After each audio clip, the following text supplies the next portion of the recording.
Well, hi everybody. I'm in beautiful San Diego with Judy Davidson. And Judy, this is a lovely bridge, but what are we doing here? We're out here in front of the University of California, San Diego, where this highway overpass was just built a couple of years ago. And whoever built it was very thoughtful about suicide prevention because you can see that the overpass has a protective barrier, a very high fence that cannot be scaled for somebody to jump over or fall from.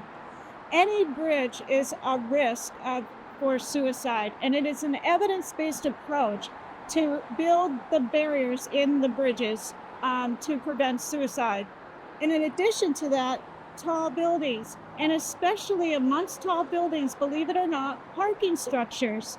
It's estimated that out of all the people who manage parking structures, all the companies that manage parking structures, that 50% of them have had a suicide or a suicide attempt from their structure.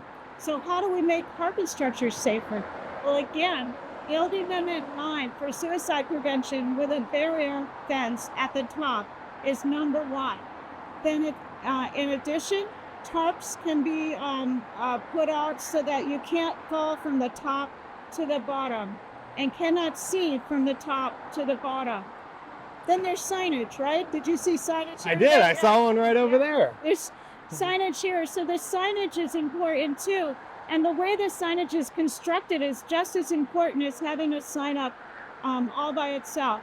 So a sign that says something like, "We care, suicide hotline, get help, 988, conveys a caring message and might stop the person at risk of suicide just long enough from that impulsive thought or action to stop them and break the cycle, and so that the act of suicide does not occur.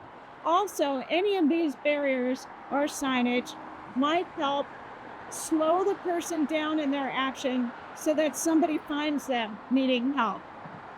Yeah. And like you mentioned, slowing them down, like just even a moment for them to pause Right. could be the difference. Yeah, so this whole thing about putting up barriers to suicide is called removing access to lethal means. So if you had somebody at risk of suicide at home and you naturally have a firearm in the house, you would want to take that firearm out of the house until that depression was under control. That's removing access to lethal means. Now, Mark, you invited me out here today, but it's taken a really big act of courage for me to stand on this bridge. A little over a year ago, my own daughter died by suicide off of an unprotected bridge. And I felt compelled to share the message about thoughtful construction ever since.